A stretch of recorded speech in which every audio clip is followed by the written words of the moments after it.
Assalamualaikum warahmatullahi wabarakatuh. Salam sehat untuk kita semua. Semoga kita semua selalu mendapat lindungan Allah Subhanahu wa Ta'ala ya.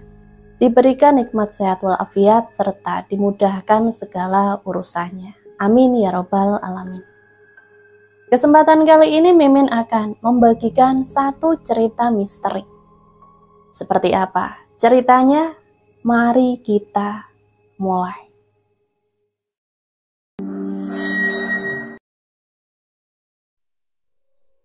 Malam ini tak biasanya, Desi menemaniku. Belum selesai mbak, tanya Desi padaku.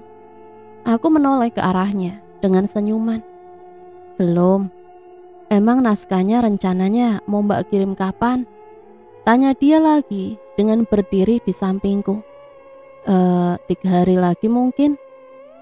Matanya tertuju pada naskah yang sedang aku ketik. Raut wajahnya terkadang terlihat serius, terkadang dahinya ikut mengernyit. Ada apa? Serem ceritanya. Dengan bibir manyun, dia kembali ke kasurku. Ini cerita nyata mbak. Desi rupanya masih penasaran dengan novel baru yang aku buat. Aku pun tersenyum menanggapinya. Peristiwa si cewek bunuh diri itu nyata, sedang yang lain imajinasiku. Aku berkedip ke arahnya yang masih melongo mendengarkanku. Desi bangkit berdiri mendekatiku dengan raut wajah penasaran. Bilang aja kamu tuh penasaran. Aku bangkit dari tempat duduk dan membiarkan Desi menempatinya. Matanya langsung tertuju pada layar komputerku dengan tangan yang terus menggerakkan mouse. Suaranya terdengar gaduh. Dengan sesekali raut wajahnya menunjukkan kengerian. Dia mulai terlihat serius dengan suara yang terdengar cukup keras. Malea, seorang gadis cantik dengan hati yang terluka. Kekasih hati yang selalu dipujanya, tega, membiarkan dia sendiri dalam kekacauan yang telah mereka ciptakan. Malea terlihat duduk seorang diri di pinggiran lantai 10 sebuah gedung yang setengah jadi. Tangannya bergerak mengambil sebuah bolpen dan menggoreskan tulisan di tembok. Aku akan menghantuimu. Sambil dia mengelus perutnya yang telah membuncit. Dia menyisir rambutnya yang panjang terkerai. Wanita itu terlihat memoles bedak dengan gincu di bibirnya. Dengan berurai air mata, dia memandangi perutnya. Maafkan, Mama. Dengan sekali hentak, tubuh cantiknya melesat kencang, meluncur ke bawah. Tak ada suara teriakan yang terdengar. Wajahnya tersenyum dengan kedua tangan direntangkan. Kemudian, tubuh gadis muda itu terhempas menghantam sebuah mobil. Kepalanya retak dengan darah yang mulai mengalir di wajahnya. Terdengar hiruk-pikuk suara orang-orang berteriak. Desi langsung menghentikan bacaannya. Serem mbak. Gak usah dibaca. Aku langsung menyuruhnya meninggalkan kursiku. Dengan bibir yang dimonyongkan, dia keluar kamar. Desi, buatin kopi susu dong sekalian. Bibirnya semakin monyong mendengar perintahku. Tak sampai 5 menit sepupuku sudah membawakan kopi susu dengan snack keripik kentang. Aroma sedapnya langsung memenuhi ruangan kamarku. Kulihat dia beranjak ke atas kasur dengan bermain ponselnya. Aku melirik ke arahnya. Dengan tersenyum lucu melihat tingkahnya sedang bermain TikTok. Kulihat jam dinding pukul 23. Desi juga belum tertidur. Suara petir terdengar menggelegar dari suatu tempat yang jauh. Sepertinya malam ini akan hujan. Angin mulai bertiup sangat kencang. Aku bisa melihatnya dari dalam kamar ketika daun-daun mulai bergoyang dengan hebatnya. Memang sengaja aku biarkan jendelaku tirainya terbuka. Mataku langsung bergerak melihat ke arah suara. Ternyata jendela kamar sedikit terbuka oleh tiupan angin yang kencang. Desi hanya melirik sebentar ke arahku. Kemudian dia terbenam kembali dengan nyanyian. Akhirnya aku bangkit dan berjalan menuju jendela. Astagfirullahaladzim. Aku mencoba kembali memejingkan mataku, seperti ada bayangan seseorang. Desi sudah melihat ke arahku dengan heran. Ada apa, Mbak? Aku seperti melihat bayangan. Mama sama papa gak mungkin udah pulang, Mbak. Aku hanya mengangguk dan melangkah mundur dengan mataku terus mengawasi keluar. Jantungku langsung berdegup kencang. Aku benar-benar melihat bayangan itu. Kembali aku melanjutkan mengetik naskah yang hampir selesai. Namun perasaanku menjadi tak enak. Bulu kuduku terasa berdiri. Seketika aku berteriak, mengejutkan Desi. Jari telunjukku masih menunjuk ke arah luar. Desi langsung bangkit dan berjalan ke arah jendela. Dia menyipak tirai dan membuka pengai jendela. Kepalanya menoleh ke kiri kanan. Gak ada siapa-siapa, Mbak. Saat dia melangkah menuju kasur, aku melihat di balik punggungnya.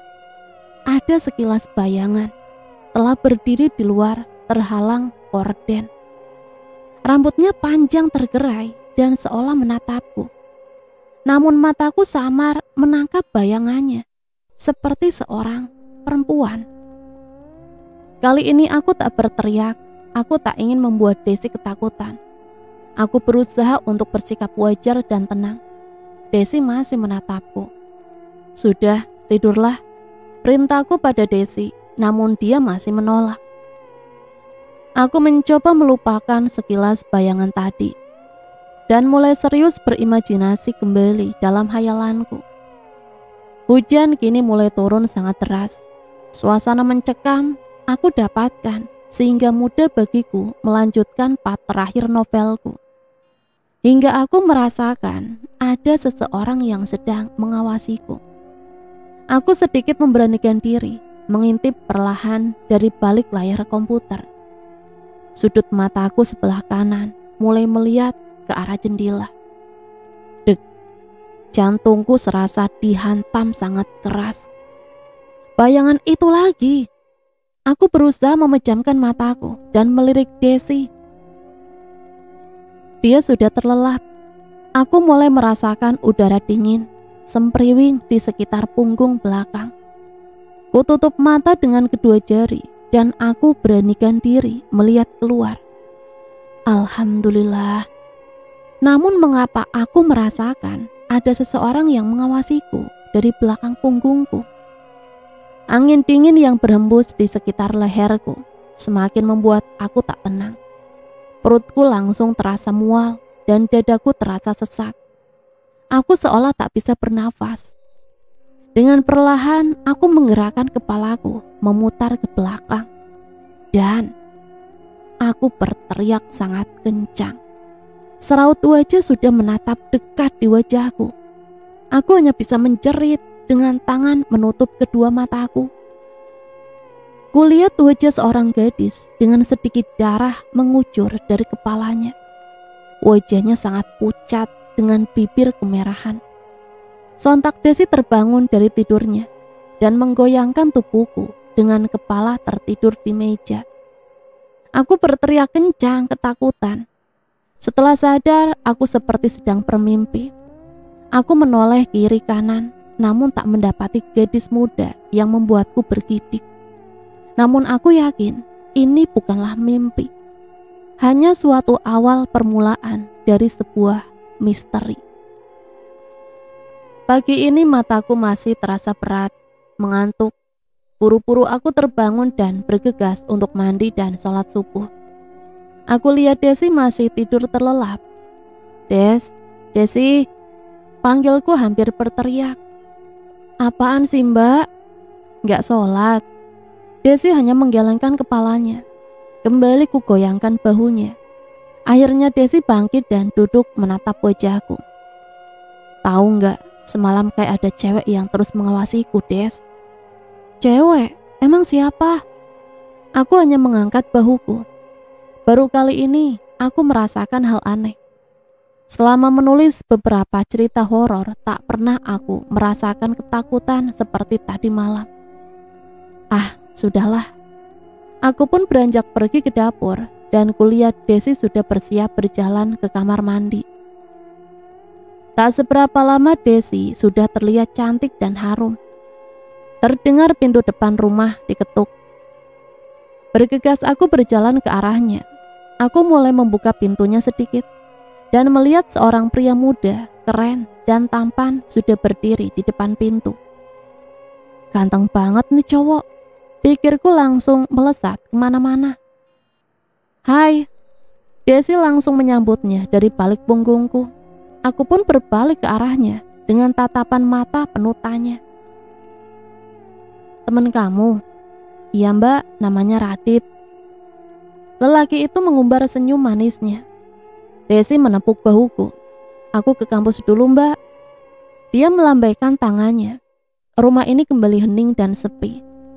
Om Hermawan dan Tante Mira belum balik dari Medan. Aku kembali masuk ke dalam kamar dan berkutat dengan naskahku.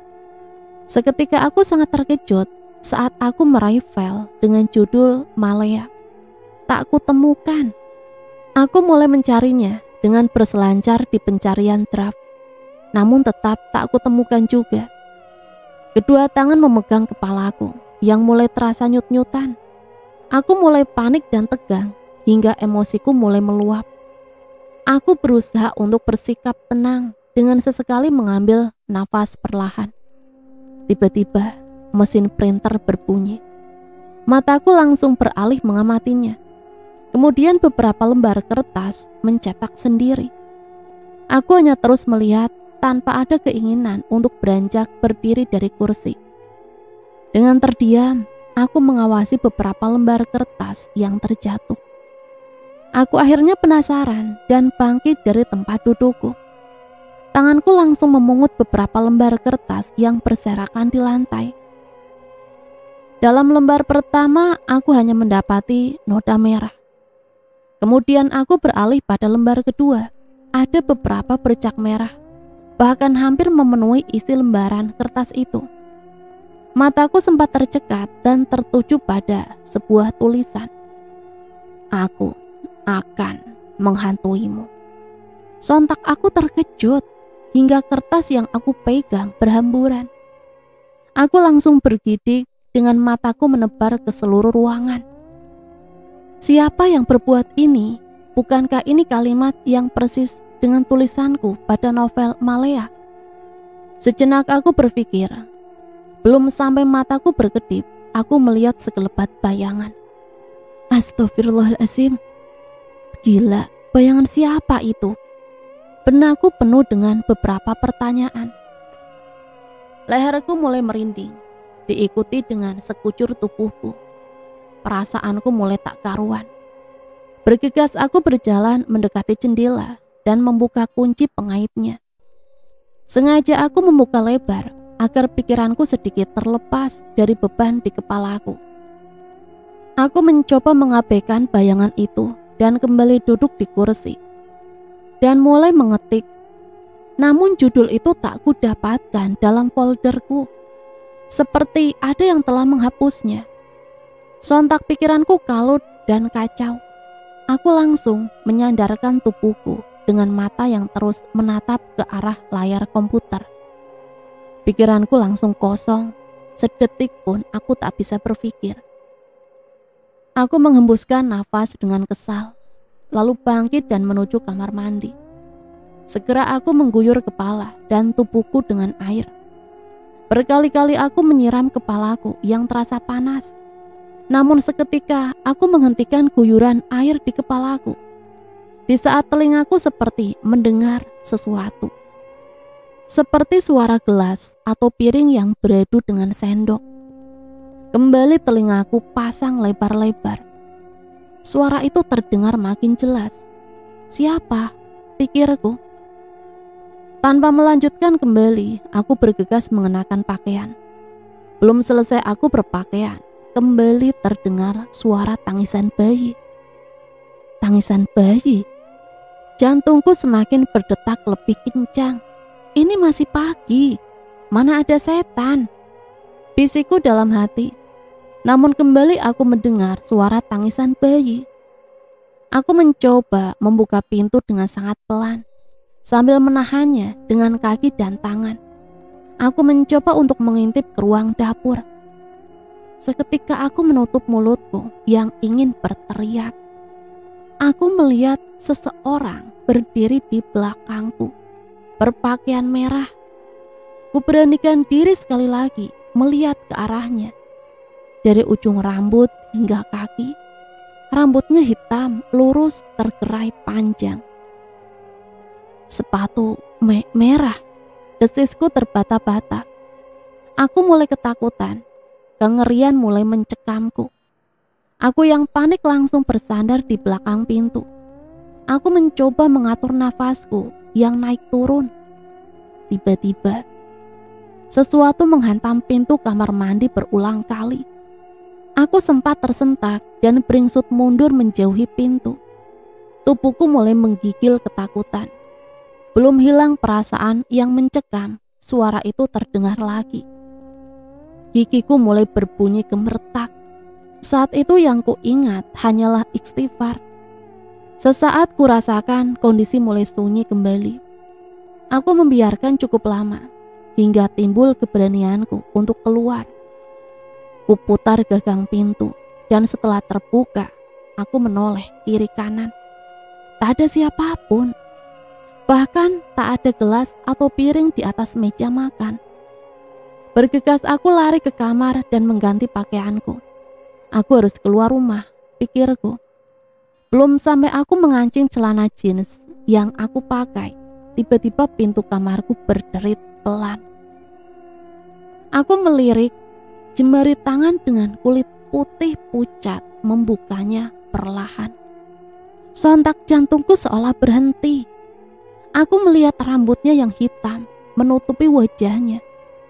Sesaat aku terpaku, tanpa bisa berkata-kata. Aku menatapnya tanpa bisa berkedip. Bayangan wanita berpakaian merah itu mulai mendekatiku.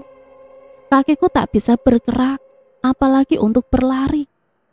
Lehernya yang patah membuat kepalanya meliuk-liuk. Dengan sesekali darah menetes membasahi wajahnya. Ponselku berbunyi cukup keras. Saat aku bisa berkedip, bayangan merah itu menghilang. Bergegas aku berlari dengan menyambar ponsel dan kunci motorku. Sekilas aku melihat notif panggilan di ponselku dari Alan. Buru-buru aku mengunci pagar dan melaju dengan motor metiku. Aku menghentikan motorku dan menelpon Alan, memintanya datang menemuiku di sebuah minimarket. Tak sampai lama motornya sudah parkir berjejer dengan motorku. Senyumnya langsung mengembang. Wajahnya yang manis membuatku betah jika berada di dekatnya. Aku menggeser kursi dan mulai menceritakan pengalaman yang barusan aku alami. Dahinya terlihat mengernyit, seolah berpikir tentang sesuatu. Mikir apaan? Aneh. Pasti berhubungan dengan kematian gadis itu. Kamu baca postingan tentang gadis itu di mana? Di IG Lan. Emangnya kenapa?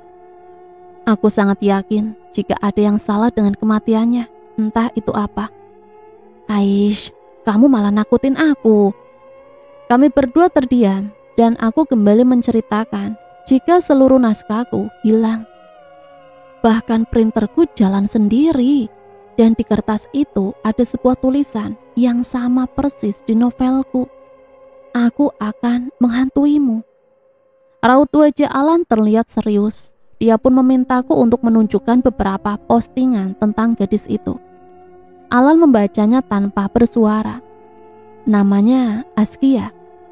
Iya, tapi di novel aku merubahnya menjadi Malea. Bahkan tulisan yang muncul pada kertas itu cuman karanganku aja, Lan.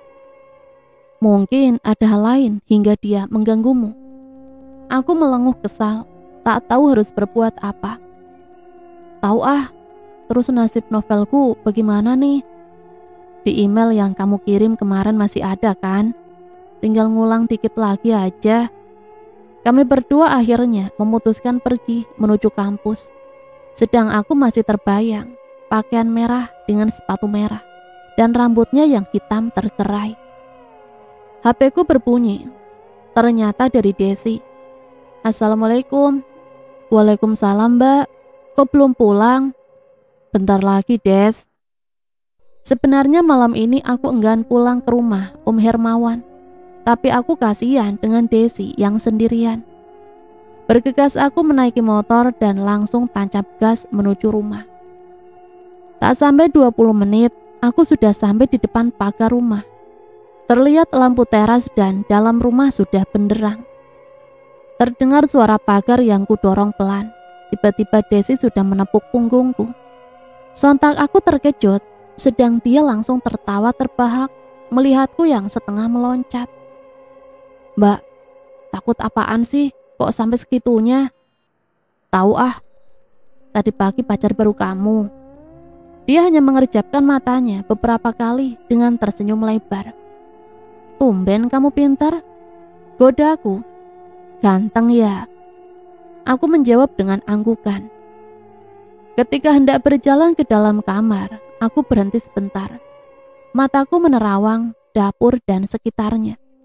Ada perasaan ragu untuk membuka pintu kamar. Desi melihatku dengan pandangan yang agak aneh. Akhirnya dia mendahului masuk ke dalam kamarku. Dia langsung menghempaskan tubuhnya di atas kasur.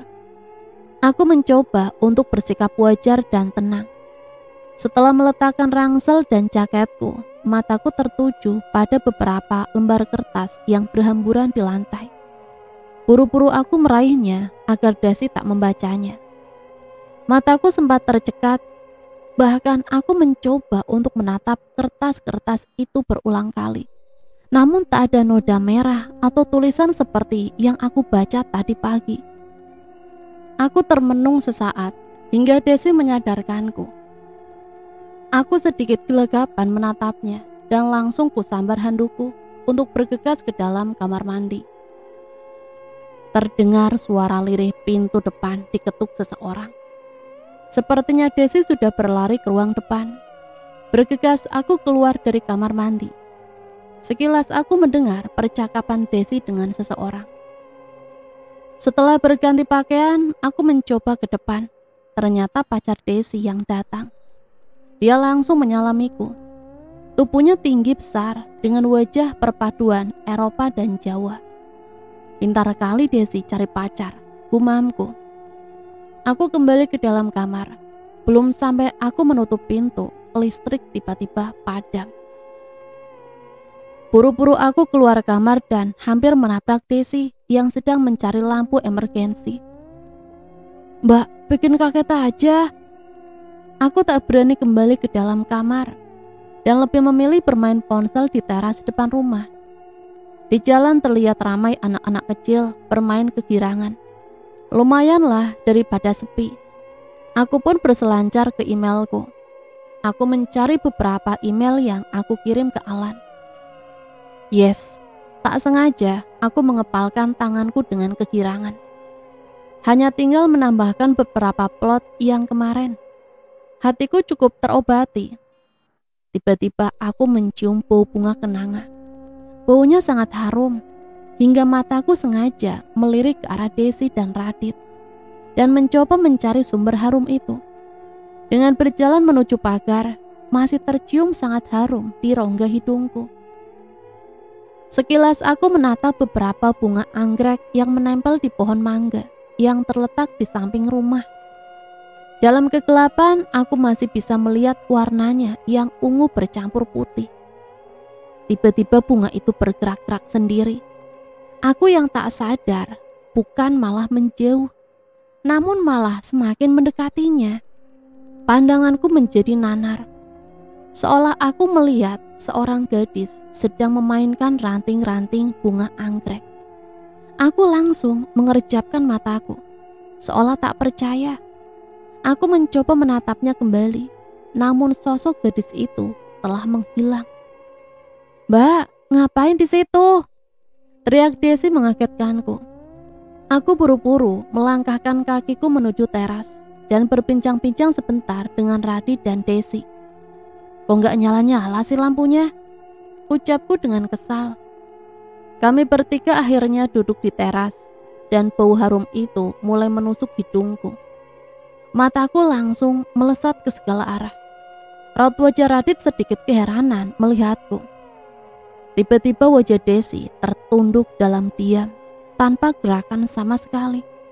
Aku mengira dia ngantuk dan tertidur. Tiba-tiba tawanya menggelegar, memecah keheningan malam yang gelap. Sontak aku terkejut hingga tubuhku hampir terjengkal ke belakang.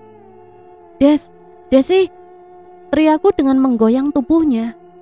Matanya langsung mengarah ke wajahku dengan tatapan kosong dan hampa. Dia mengerang, lirih. Aku mulai panik dengan perubahan Desi. Begitu pula Radit. Desi bangkit berdiri dan berjalan pelan dengan leher meliuk-liuk. Dia, sentakku dalam hati. Wajahnya menatap Radit dan bergantian ke arahku. Sesekali Desi mengelus perutnya dengan menyeringai tipis. Aku mulai ketakutan, sedang Radit hanya terpana menatap Desi. Tak sampai lama tubuh Desi terhuyung ke belakang dan roboh seketika. Radit dan aku langsung bergegas mengangkat dan meletakkan tubuhnya di kursi tamu. Desi, bangun Des. Tanganku sedikit memukul pipinya. Radit langsung membelai rambutnya yang basah oleh keringat. Aku langsung mendekatkan lampu emergensi ke arah kami. Aku meraih air mineral di meja dan aku percikan ke wajahnya. Kelopak matanya mulai bergerak-gerak hingga akhirnya mulai terbuka perlahan dan menatapku dan Radit. Ada apa? Tanya dia heran. Kamu pingsan. Aku tidak ingin jika Radit memberitahukan yang sebenarnya. Dia bangkit dan duduk dengan tangannya masih memegang kepalanya. Dia sedikit menggosok-gosokkan bagian kepala yang mungkin terbentur lantai tadi. Alhamdulillah, teriakku. Listrik mulai menyala. Radit langsung berpamitan pulang kepada kami. Kamu cinta sama dia? Tanya aku. Mbak, emang aku tadi kenapa? Mungkin kamu belum makan atau lagi pusing. Enggak, aku baik-baik aja mbak. Aku langsung berdiri, melangkah keluar menutup pagar dan pintu rumah. Sengaja aku menarik tangan Desi untuk mengikutiku masuk ke dalam kamar. Udah, kamu tidur di sini aja sama mbak. Dia menuruti ajakanku dengan mengangguk lemah. Radit mulai melaju dengan mobilnya yang keren. Dari seluruh casing luarnya, terlihat jika dia berasal dari keluarga yang berada. Dengan laju yang normal, dia berbelok arah ke sebuah klub dan karaoke. Sepertinya dia janji bertemu dengan seseorang. Radit mengambil tempat duduk, sudut ruangan paling ujung, hingga dia dengan mudah menebar pandangannya ke semua arah. Beberapa gadis cantik dengan senyuman nakal mulai mendekati Radit yang seorang diri dengan membawa minuman beralkohol. Ayolah sayang, jangan jual mahal ah. Bisik gadis cantik itu di telinga Radit dengan tertawa. Akhirnya Radit mengajak gadis cantik itu pergi bersamanya. Mereka bertiga berjalan menuju halaman parkir dan akhirnya berpisah. Radit langsung melaju dengan mobilnya bersama gadis cantik. Mau kemana? Terserah, jawabnya dengan mengulum senyum. Setelah pertigaan jalan, Radit belok ke kanan dan mobilnya mulai memasuki sebuah halaman hotel berbintang. Si gadis tampak senang kegirangan. Dengan manja dia bergelayut ke lengan Radit yang berotot. Dia menuju resepsionis untuk memesan kamar. Tak sampai lama, mereka berdua sudah berjalan menuju lift. Sampailah mereka pada kamar 302. Radit mulai menempelkan kartunya dan pintu itu mulai terbuka. Si gadis yang ternyata bernama Merlin mendahului Radit. Dia langsung menghempaskan tubuh moleknya di kasur yang sangat empuk. Merlin berjalan ke kamar mandi. Dengan raut wajah yang kegirangan, ia bergegas masuk ke dalam. Dia mulai mengamati seisi ruangan yang cukup luas. Sebagian temboknya dilapisi kaca cermin. Namun dia merasakan hal yang aneh. Di saat tiba-tiba bulu kuduknya mulai meremang. Tangannya mulai menyentuh bagian belakang lehernya dengan bergidik. Dengan raut wajah cemas, dia kembali berkaca. Sesaat dia perhatikan cukup lama, wajahnya di cermin. Seperti ada yang ganjil dan berbeda. Dia mulai meletakkan tangan kanannya di pipi. Namun bayangan di cermin itu hanya terdiam memandanginya. Tanpa ada gerakan yang sama seperti yang dia lakukan. Lambat laun bibirnya mulai tersenyum dan menyeringai ke arah dirinya. Sontak Merlin terkejut hingga hampir terjungkal. Kembali ia menatap wajah cantiknya dan mencoba untuk mengarahkan jari telunjuknya ke cermin. Namun bayangan di cermin hanya tersenyum dingin dan tetap terdiam.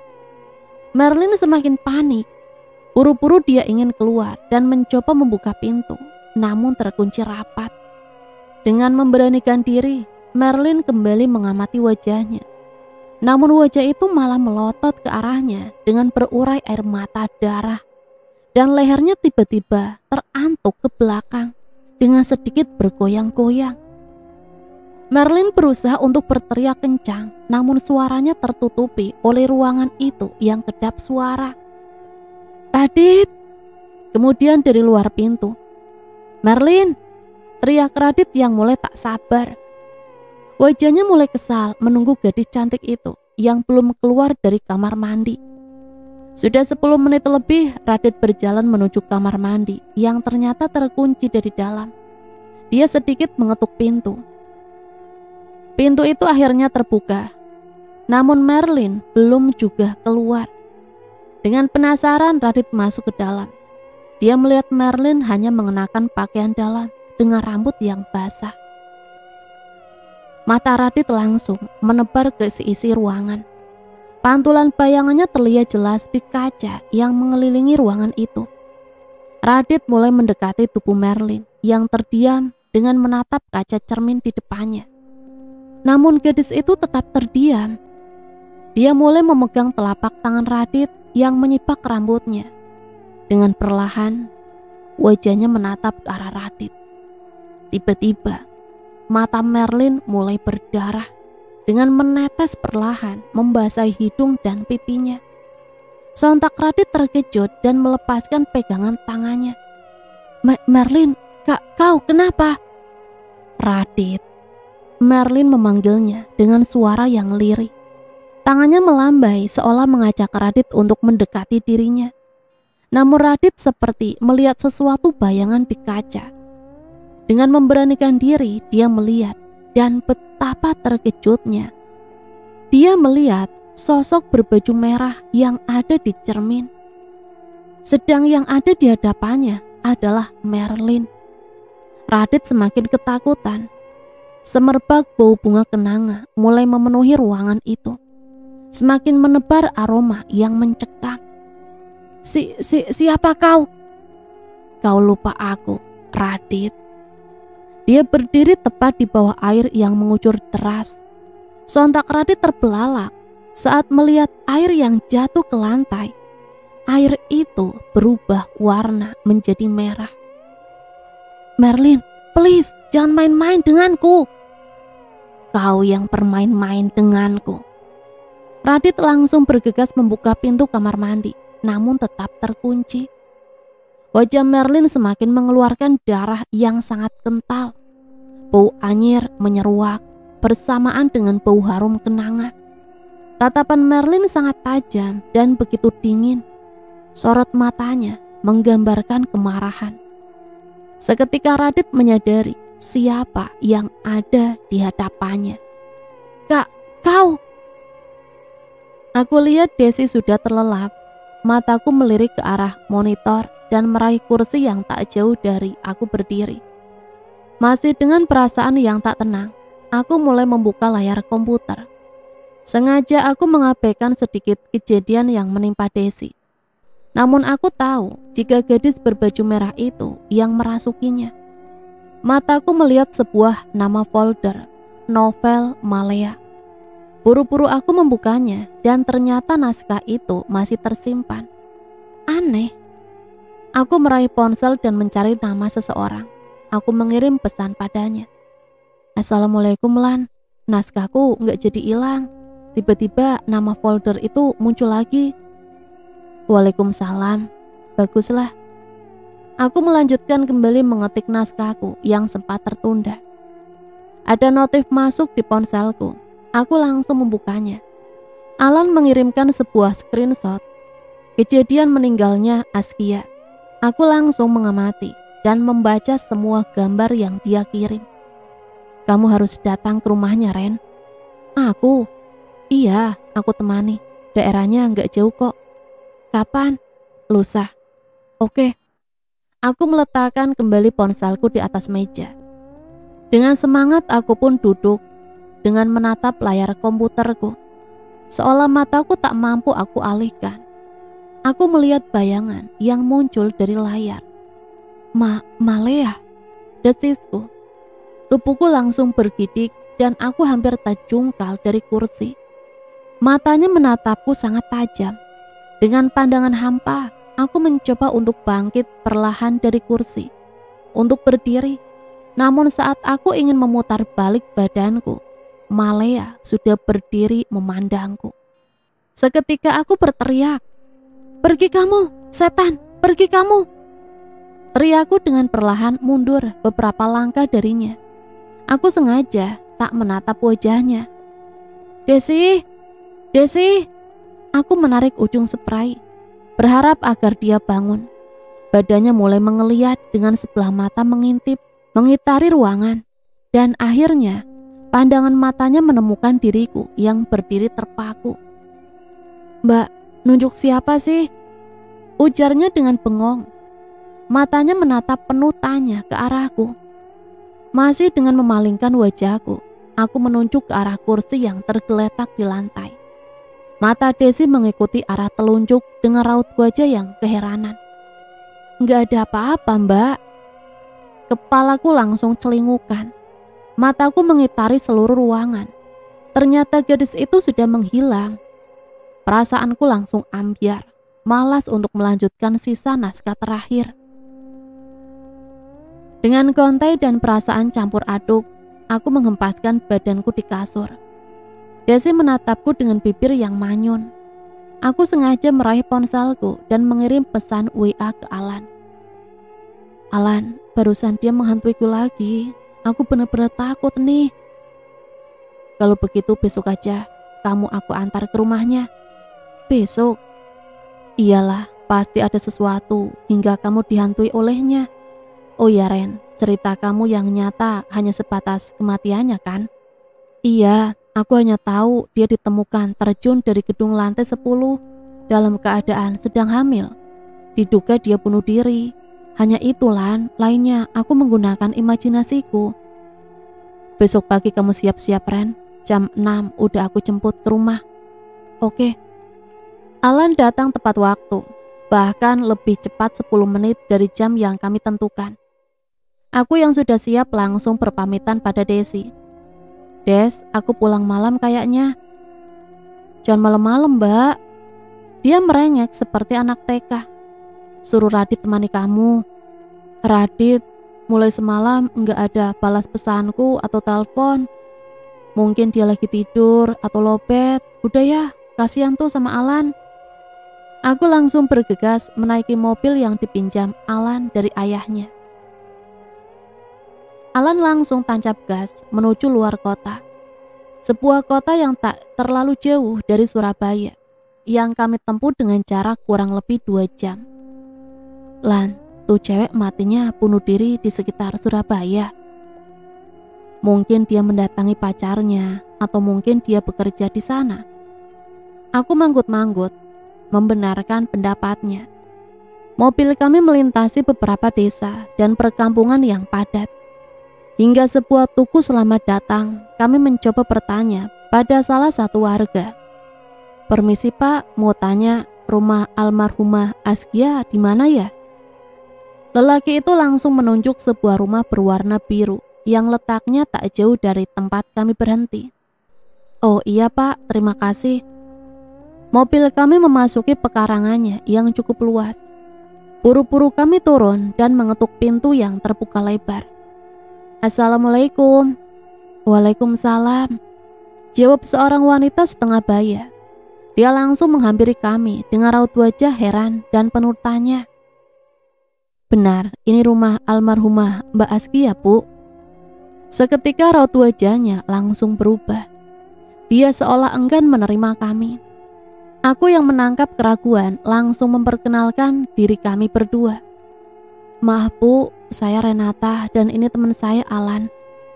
Dari dalam terdengar suara laki-laki. Siapa Bu? Wanita itu langsung menoleh ke dalam rumah. Ini loh Pak, ada tamu. Laki-laki itu keluar menemui kami dan mempersilahkan kami untuk masuk ke dalam rumah. Dia terlihat lebih ramah daripada istrinya. Apa maksud kalian kesini? Maaf Pak, apa benar ini salah satu dari keluarga Bapak? Alan menyodorkan ponselnya dan menunjukkan beberapa gambar dari hasil screenshotnya. Lelaki itu langsung terdiam dengan matanya yang berkaca-kaca. Ada desiran perasaan bersalah pada diriku hingga membuatnya bersedih. Lelaki itu kini sudah sesegukan dengan berurai air mata. Wanita itu hanya menatap kami dari ruangan tengah. Maaf Pak, sebelumnya kami tidak bermaksud untuk mengingatkan Bapak pada Mbak Askia. Hanya saja kami ingin mencari sebuah kebenaran tentang berita yang tersebar. Wanita itu langsung membentak kami dengan raut wajah penuh kemarahan. Hai, apa maksud kalian? Maaf Bu, kami hanya bermaksud mencari keterangan yang benar langsung dari keluarganya. Wis Bu, lelaki itu mencoba melerai istrinya.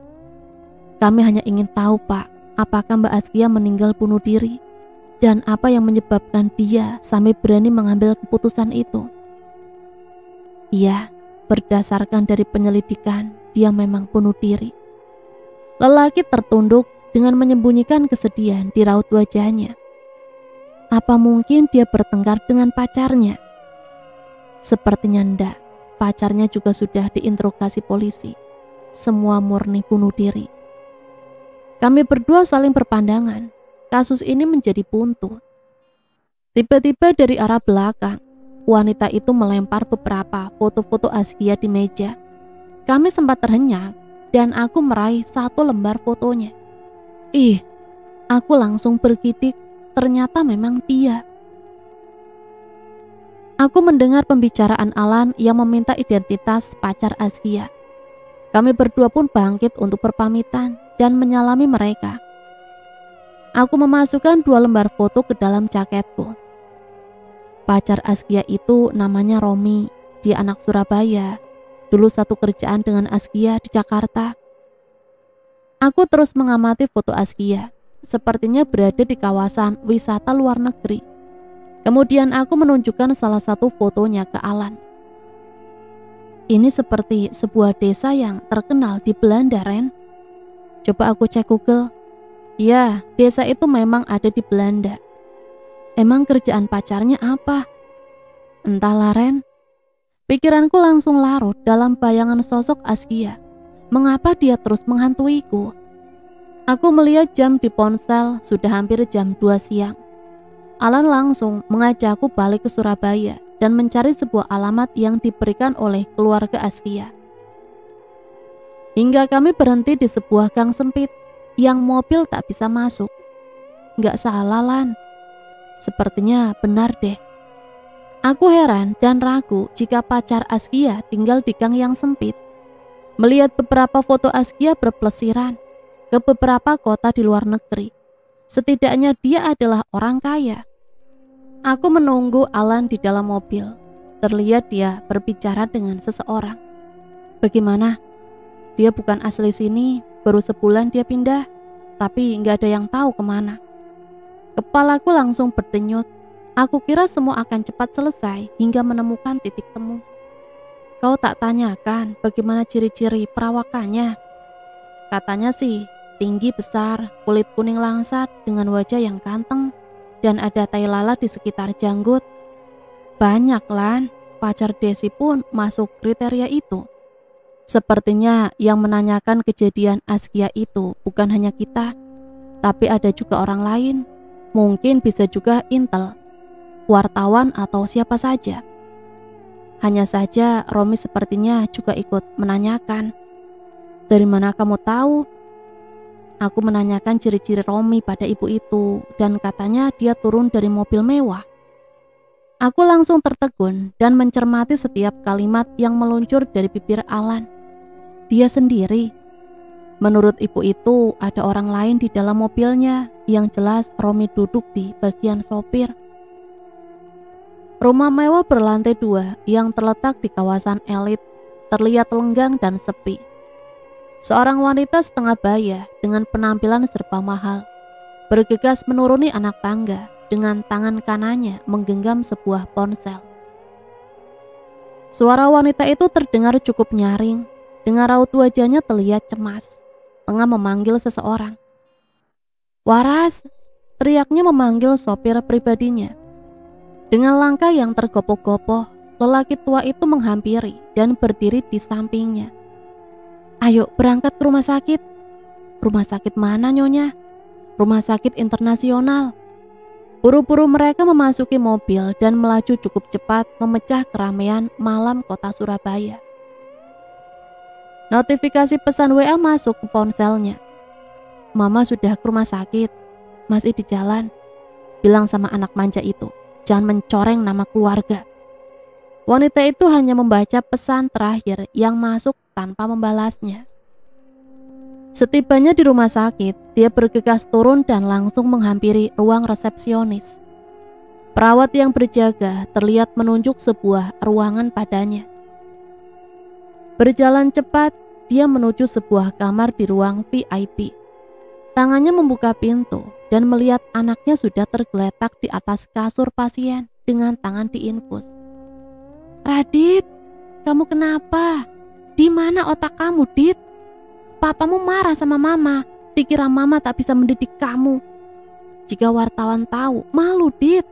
Seorang anak pengusaha ditemukan setengah telanjang dengan seorang gadis di dalam kamar mandi. Gimana coba, hah?" Wanita itu terus mengomel.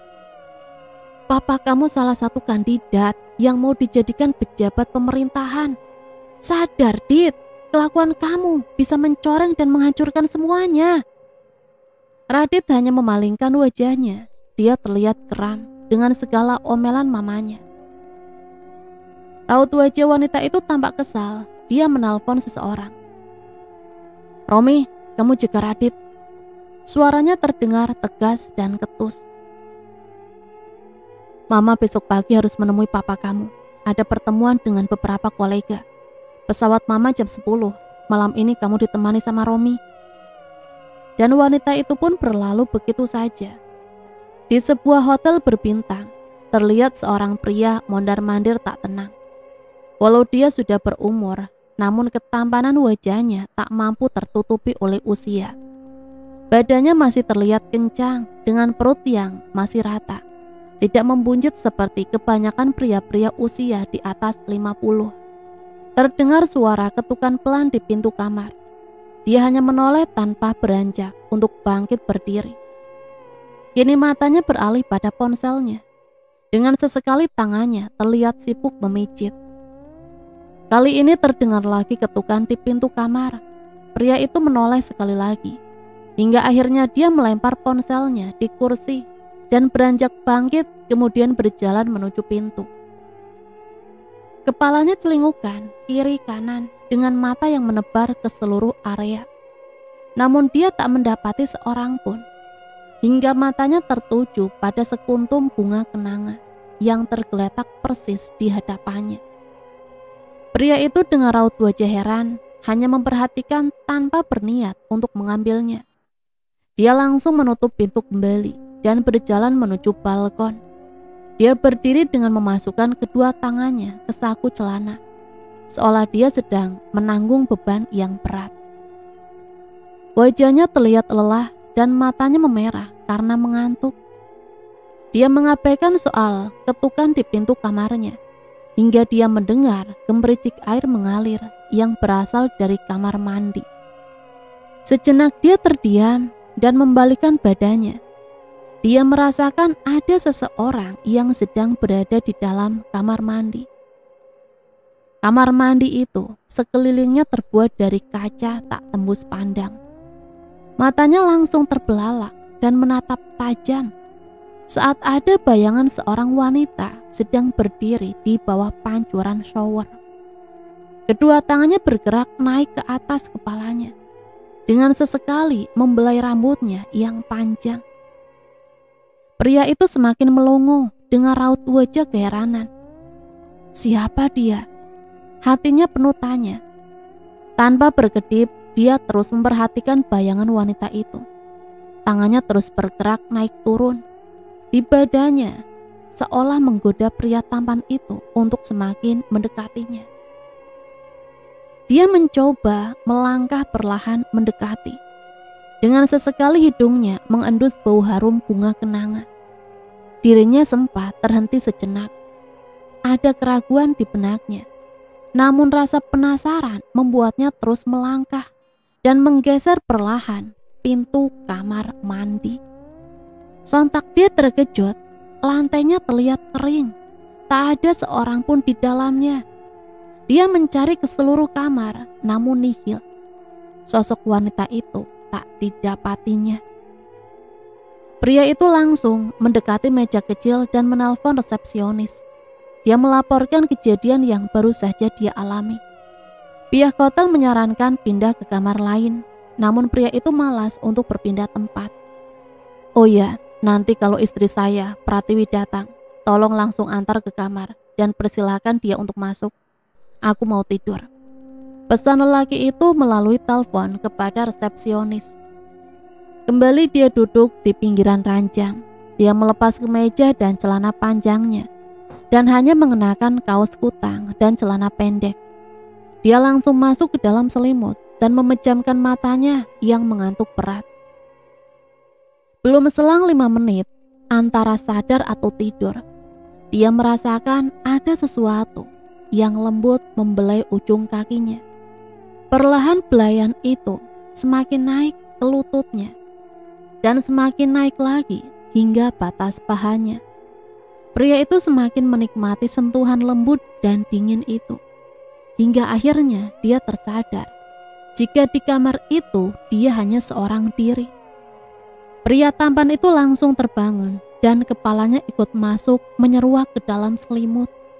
Seketika ia berteriak.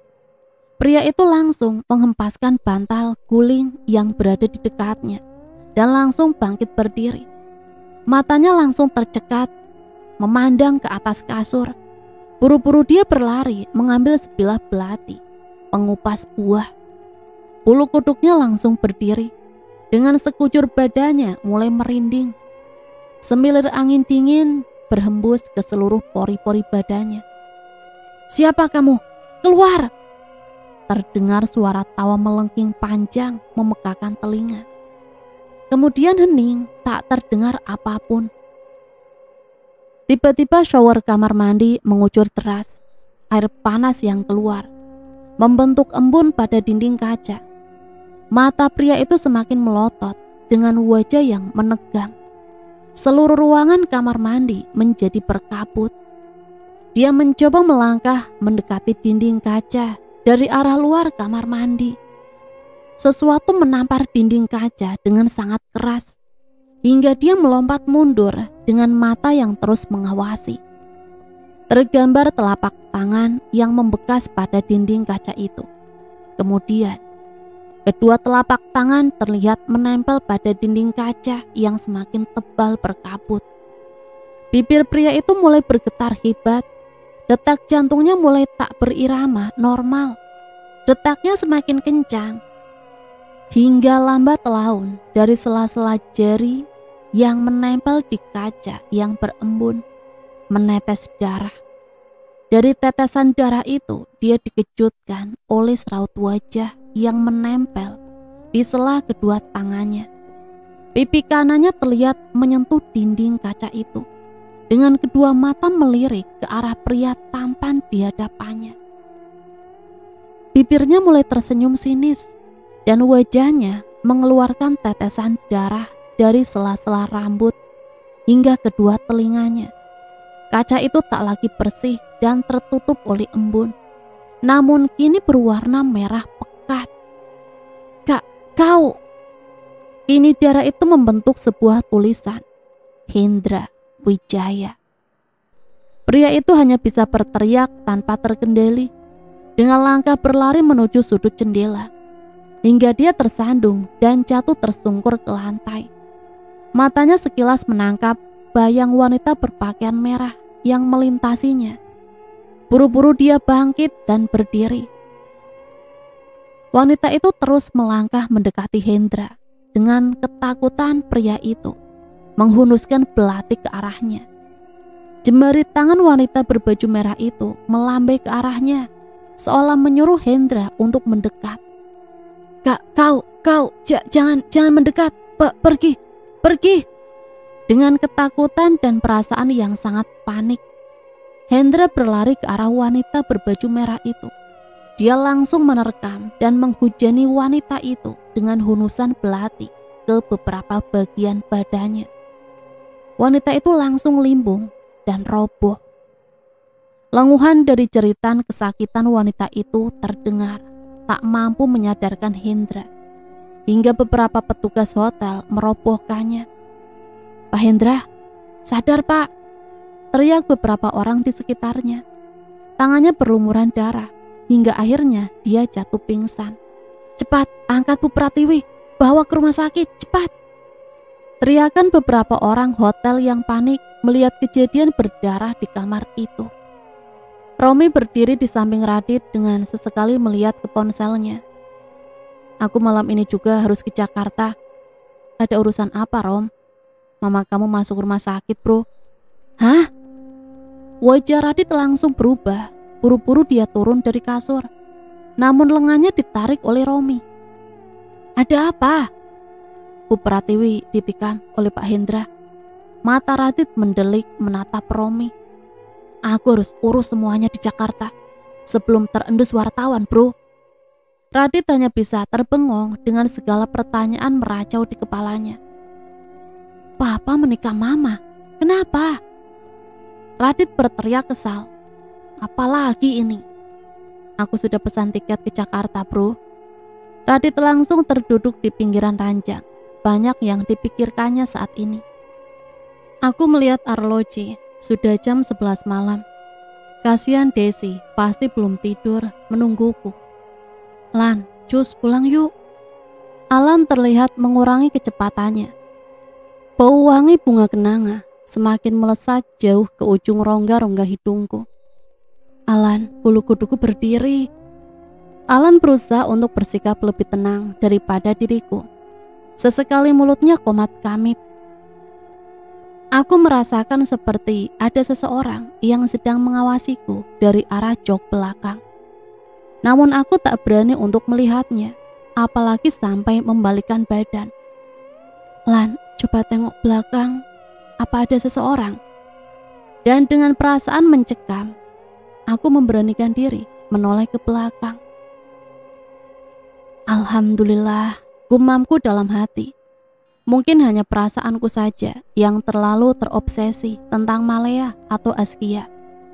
Belum sampai selesai aku membenarkan duduku.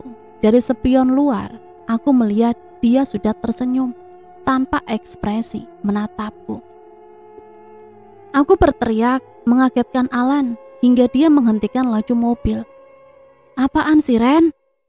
Ren, dia di sini, Lan."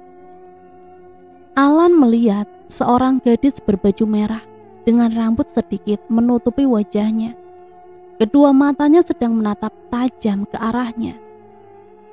Sedikit darah mulai mengucur deras, membasahi beberapa bagian wajahnya. Dengan sadar, dia langsung menghentikan laju mobil. Aku terkejut, tiba-tiba Alan menghentikan mobilnya. Jarinya menunjuk ke arah belakang dengan raut wajah cemas dan ketakutan. Tiba-tiba kepalaku terasa pusing dan berat. Aku merasa tak bisa menghirup oksigen. Dadaku serasa sesak dan berat. Tiba-tiba terdengar suara dengan intonasi yang berbeda. "Jangan pulang, antar aku ke rumah sakit internasional." "Hah? Ngapain, Ren?" Ikuti mauku. Aku terdiam dan menatap terus ke arah Alan yang masih terbengong dengan permintaanku. Alan yang masih keheranan akhirnya mengikuti kemauanku. Dia langsung memutar balik dan menuju ke rumah sakit yang aku minta. Kami berdua berjalan melewati lorong hingga sampai pada ruangan VIP. Dan tanganku langsung begitu saja bergerak membuka pintu. Alan semakin keheranan melihatku. Sejenak dia menahan lenganku dan ragu untuk masuk ke dalam. Namun aku bersikeras. Aku melihat seorang pria muda berdiri di samping seseorang yang duduk di atas kasur. Mereka berdua tampak terkejut melihat kami. Radit? Setengah berteriak, aku memanggilnya. Namun badanku terasa lunglai dan lemas. Hingga sempoyongan, Alan langsung bergerak cepat menahan berat badanku. Mbak Ren? Radit pun sangat terkejut dengan kedatangan kami berdua yang tiba-tiba. Aku mencoba melihat ke arah Radit. Kamu? Jariku menunjuk ke arahnya yang sedang duduk di atas kasur. Dan mataku beralih ke seseorang yang berada di sampingnya. Oh, sama gantengnya. Sesaat aku terpesona oleh ketampanan mereka. Yang satu berbau impor, yang satu lagi wajah lokal. Ren, sentak Alan yang melihat aku terpaku. Itu pacar Desi, Lan. Alan langsung menyalami Radit dan pria yang terus berdiri di sampingnya. Wajahnya terlihat tak ramah dan dingin. Kenalkan, ini Romi, ujar Radit kaku. Romi? Benakku langsung terkejut saat mendengar namanya. Nama yang sama dengan nama pacar Askia. Ataukah hanya sebuah kebetulan? Lagi-lagi pertanyaan terus menghujani kepala dan otakku. Aku mencoba kembali menatap wajahnya dengan lebih seksama. Iya, ada tai lalat di janggutnya. Apakah dia? Pertanyaan langsung menyergap kepalaku. Sesaat pria itu menjadi grogi karena tatapan mataku. Aku yang tersadar langsung mengalihkan perhatian dengan melempar pandanganku ke Radit. Aku berjalan mendekatinya. Radit, Desi cari kamu terus tuh. Iya mbak, maaf, saya sakit. Hai, kamu satu kuliah sama Radit atau teman Desi juga? Tanyaku yang membuatnya sedikit kelabakan. Bukan mbak, dia bekerja di perusahaan papa. Yang di Jakarta atau di Surabaya nih? Tanyaku sok tahu. Pria itu langsung menatapku penuh curiga. Dan dia pergi berlalu begitu saja dengan menepuk bahu Radit. Tak seberapa lama Adam mengajakku balik dan berpamitan pada Radit. Dit, balik dulu ya. Kemudian Alan menarik tanganku dengan wajah yang menggambarkan sejuta pertanyaan. Kenapa tadi kamu gak bilang mau ke rumah sakit? Aku juga gak tahu Lan, dia yang memaksaku ke sini. Askia? Iya. Terus apa dia Romi, pacar Askia? Aku juga gak tahu, tapi ciri-cirinya persis. Romi sampai di sebuah rumah sakit swasta di Jakarta. Buru-buru dia memasuki sebuah ruangan yang telah diisolasi dari pengunjung. Matanya mengerjap pada seorang pria yang tergeletak di sebuah kasur. Pria itu langsung terbangun. Apa Saskia betul-betul mati? Iya pak. Serius yang kubilang, bentak Hendra. Sebenarnya ibu yang menyebabkan dia melompat dari gedung itu pak. Ibu mengetahui jika anak yang dia kandung adalah anak bapak. Bahkan Radit juga mengetahuinya. Sialan kamu, kau kan aku suruh jadi pacarnya Ron. Teriak Hendra semakin tak terkendali. Romi hanya bisa menundukkan kepala. Kau sudah suap semua pegawai hotel agar mereka tak membocorkan kejadian ini. Sudah pak, apa yang telah dilakukan Radit dan ibu? Mereka meneror Askia dan mengancamnya. Kenapa kau tak bilang? Ibu bilang semua atas perintah bapak. Karena Askia bisa menghancurkan reputasi dan nama baik keluarga Hendra Wijaya. Wajah Hendra terlihat geram dan marah atas semua penuturan Romi. Bagaimana kondisi Pratiwi? Lukanya nggak terlalu dalam, Pak. Sekarang ibu sudah berada di ruang ICU.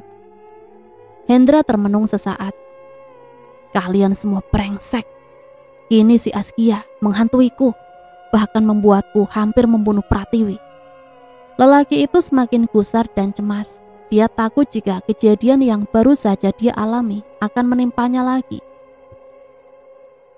Di ruang ICU terlihat lenggang dan sepi. Hanya terdengar suara beberapa alat medis. Bu Pratiwi terlihat sudah siuman. Dia masih menggunakan selang oksigen di hidungnya. Matanya terlihat sayu, dengan raut wajahnya masih terlihat syok. Wanita itu terus menatap bayangan itu dengan keheranan. Tiba-tiba bayangan itu menghilang. Sekejap Pratiwi terkejut. Ia menekan alat panggil yang berada di samping bantalnya. Tak seberapa lama terdengar lagi langkah sepatu lebih cepat. Ada apa, Bu? Tadi siapa yang masuk ke sini? Tanyanya dengan suara sangat lirih. Saya tadi berjaga di depan, Bu. Saya pastikan tidak ada siapapun yang masuk. Tapi saya dengar Sus jalan di dekat saya. Terus dia berdiri di situ. Akhirnya dia menemani Pratiwi hingga tertidur. Melihat Pratiwi sudah terlelap, dia meninggalkannya. Terdengar suara burung yang sangat aneh. Hingga membuat Pratiwi terbangun, matanya berkedip-kedip, menghilangkan nanar matanya. Pratiwi mencoba beringsut naik ke atas, berusaha menggeser badannya. Sekelebat bayangan melintasi dirinya. Sontak dia terkejut dan terpaku. Kembali dia menekan bel panggilan, namun tak seorang perawat pun yang datang. Dia kembali menekan belnya. Terdengar langkah suara sepatu. Perawat itu sangat lambat berjalan ke arahnya. Terlihat tangannya menyibak tirai dengan kasar. Pratiwi sampai terkejut hingga jantungnya berdetak sangat kencang. Dia melihat seorang wanita sudah berdiri dan melihat ke arahnya. Dengan sangat cepat, perawat itu sudah berdiri di sampingnya. Wajahnya menunduk melihat ke arahnya. Walah Sus, saya sampai kaget loh. Namun wanita itu hanya terdiam tanpa ekspresi menatapnya. Sus, kenapa kok lihat saya terus? Wanita itu terus terdiam. Pratiwi dengan raut wajah kesal balik menatap wanita itu dari ujung rambut hingga sebatas pinggang. Wajahnya terlihat sangat pucat dan dingin. Tiba-tiba mata Pratiwi menatap ke bagian perut wanita itu yang seakan bergerak-gerak. Itu. Dengan tergagap Pratiwi hanya bisa menuding ke arah wanita yang berdiri di sampingnya. Bagian perut itu semakin membesar hingga beberapa kancing bajunya terlepas.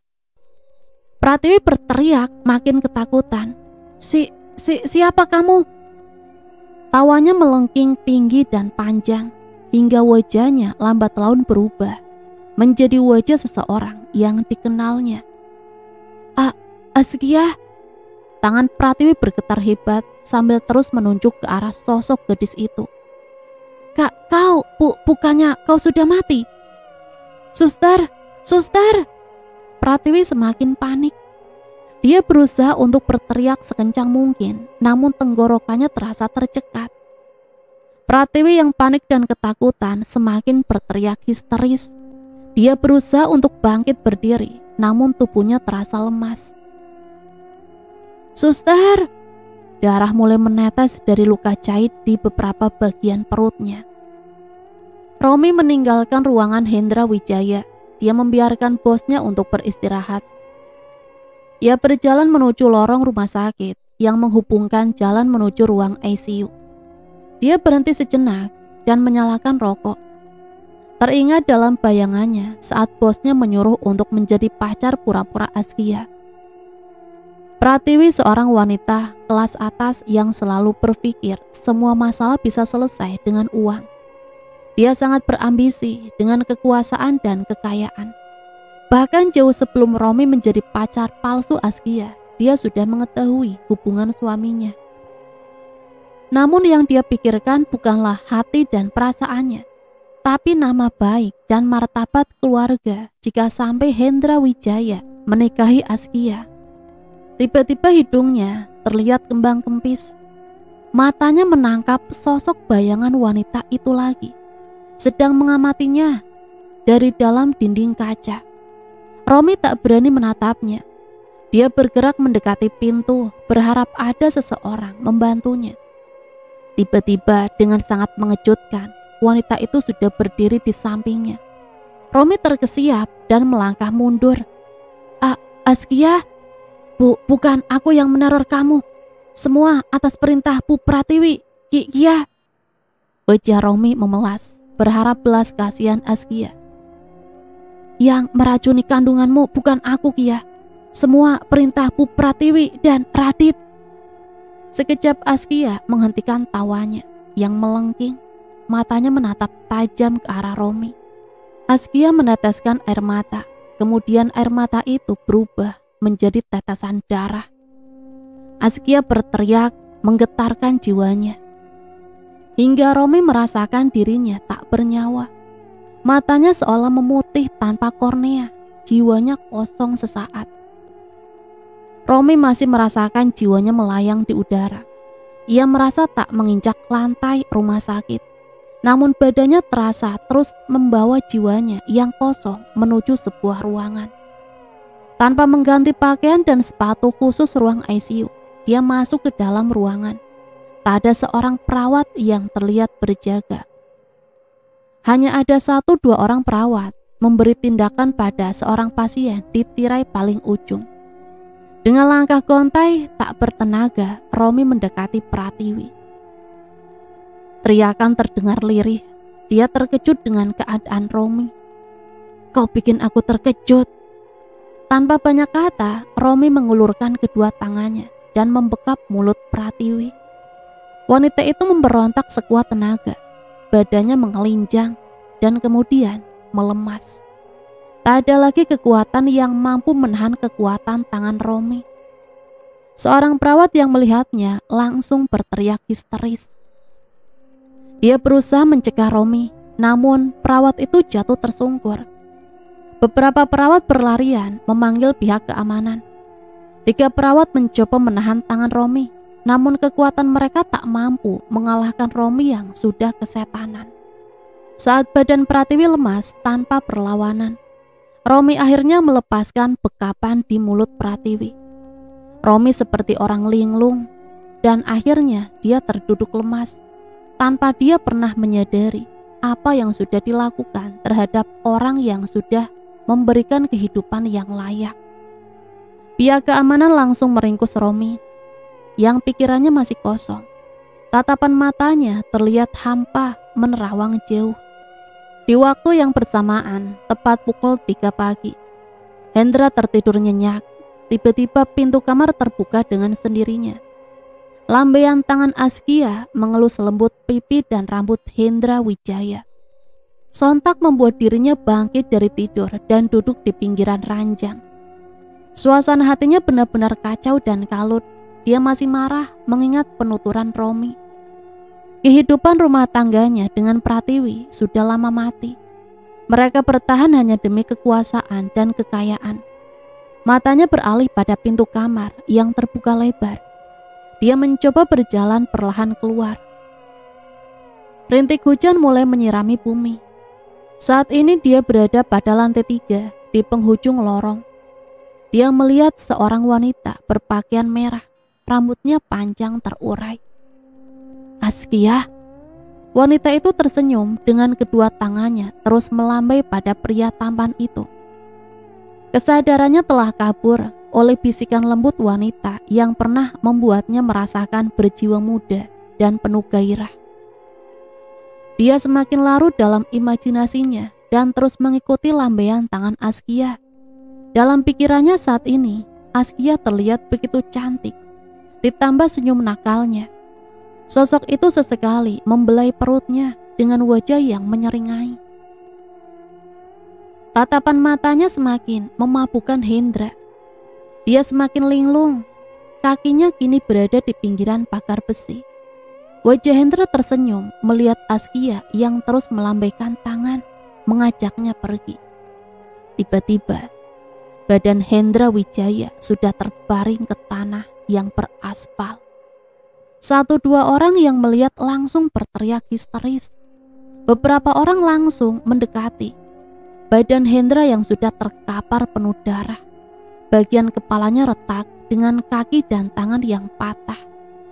Saat itu juga pria tampan itu menghembuskan nyawanya.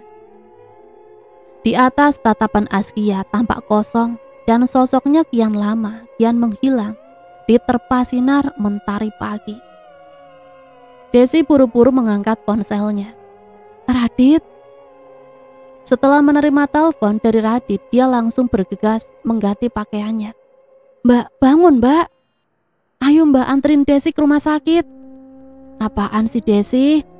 Mbak, mama sama papa Radit meninggal. Mataku terbelalak, aku langsung bergegas cuci muka dan menyambar jaket. Desi langsung kubonceng. Karena masih pagi buta, perjalanan sangat lenggang. Hanya 15 menit perjalanan, kami sampai di rumah sakit. Radit terlihat sudah berkemas rapi, matanya sembab oleh tangisan. Dia langsung memeluk erat Desi. Ada apa, Dit? Romi membunuh mama, mbak. Romi? Sontaku, bibirku langsung terkatup. Entahlah, aku juga gak tahu apa yang terjadi. Menurut laporan anak buah papa di Jakarta, Romi seperti orang yang kesetanan, membekap mulut mama. Sedangkan papa jatuh dari lantai 3. Pasti wanita itu. Teriaknya membuat aku dan Desi bingung. Siapa, Dit? Askia. Hah? Teriakku dengan mata membulat. Jadi apa yang aku pikirkan tadi malam adalah benar, bahwa Romi adalah pacar Askia. Namun aku masih bingung dengan kebenarannya. Hingga Radit menceritakan semuanya yang terjadi, termasuk hubungan cinta Askia dengan papanya. Setelah prosesi pemakaman, papa dan mama kamu selesai, kita harus ke kuburan Askia, Dit. Aku mencoba memberikan nasihat padanya, agar arwah penasaran Askia tak memburu Radit. Sekalian kita doakan arwahnya, Dit. Ujar Desi mencoba memberi keyakinan pada Radit. 7 hari berlalu sejak kematian orang tua Radit. Aku kembali melanjutkan naskahku yang terbengkalai. Aku melihat Desi sudah terlelap dalam tidurnya. Mungkin dia terlalu lelah membantu Radit mempersiapkan semuanya. Aku lihat jam dinding, 11:20. Aku merasa lega. Setelah teka-teki tentang Askia terkuak, berarti sudah tak ada gangguan tentang Malea. Belum sampai aku berhenti berucap, aku mencium aroma wangi itu. Askia? Apa arwahnya masih penasaran? Benakku mulai berkecamuk. Ponsel Desi berbunyi. Aku lihat notif panggilan dari Radit. Aku mencoba mengangkatnya.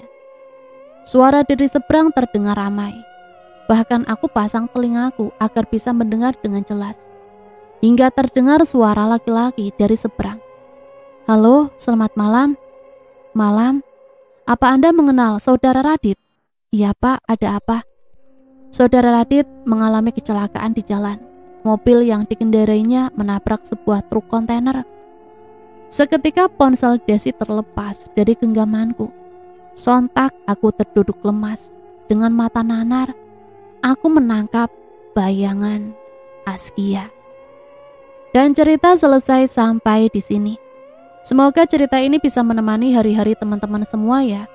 Sampai di sini Mimin pamit undur diri, mohon maaf apabila banyak salah kata. Matur nuwun, wassalamualaikum warahmatullahi wabarakatuh.